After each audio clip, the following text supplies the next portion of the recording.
want to begin by asking you, Saira Shah Halim, when the Prime Minister says, ek haath mein Quran, dusre haath mein computer, Islamic State terrorists seem to be a step ahead, use that computer education to their advantage for terror attacks. Where are we going wrong in de-radicalizing these elements? See, radicalization has to be condemned. Now, whoever is radicalizing the youth or is involved in any kind of terrorist organization has to be nabbed, because this kind of terrorist activities will not be tolerated by anybody, cut across whichever spectrum. So I think if the NIA has done its job, if these people have been found guilty, then they deserve to be punished, because India will not tolerate any kind of terrorism or extremism in its soil. It's very, very clear.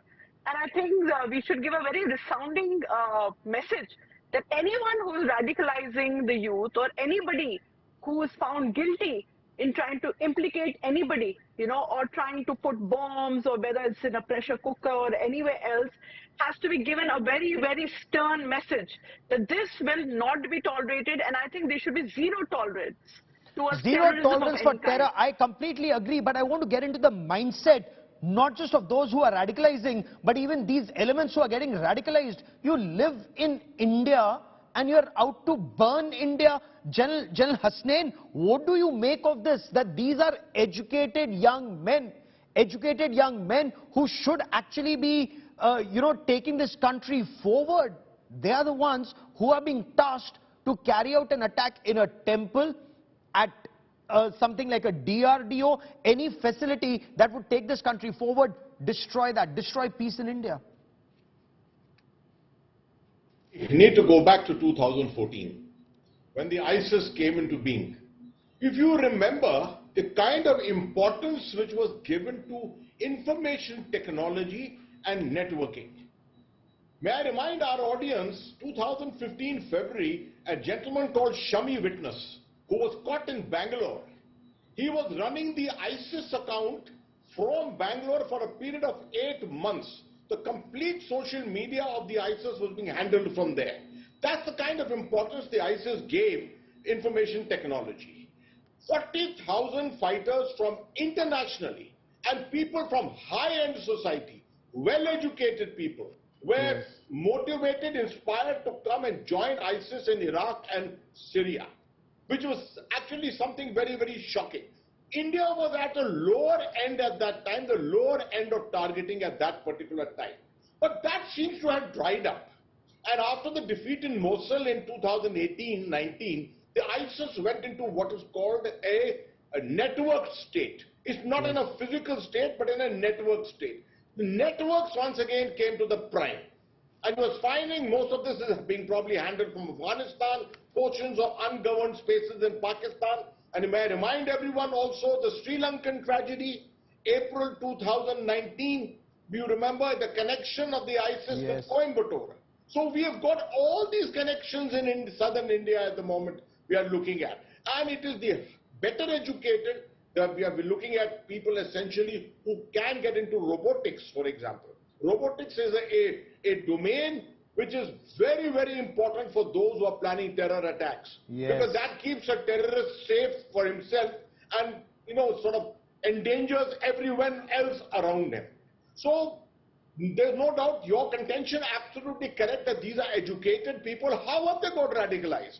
Now, this is the question which much of the world is asking, not just in India, internationally. No, and this cannot be brushed under the carpet. This cannot be brushed under the carpet. Dr. Vikram Singh, this cannot be dealt with, with kid gloves. Such elements need to be weeded out of the system. Imagine he was living amongst all of us and people would say, Are padha likha Musalman hai, he's studying robotics, he's educated, he's doing well. He's the one who's been caught with a pressure cooker bomb that he was going to plant in a temple. Fortunately for the country, that pressure cooker bomb went off in his hands, or the nation would have suffered, sir. Very well articulated, Gaurav ji. And yes, General Ata Hasnain Sahab has explained the origin, the genesis and the evolution of the ISIS. I'll come now to the bottom that in the present case, these 9 arrests, I would compliment the NIA like Shaira Sahiba, and also that it is now more than radicalization, and there are unmistakable footprints of the handling of these 9 by the ISI. Because with my experience of handling all of them, there is a handler who is known by some either major or a captain or a colonel, depending upon the seriousness of the operation. And there's a system of cutoff. We have a system of cutoff. One is arranging the logistics, the other is arranging the hideout, the other is arranging the targets, the other is arranging the dry runs.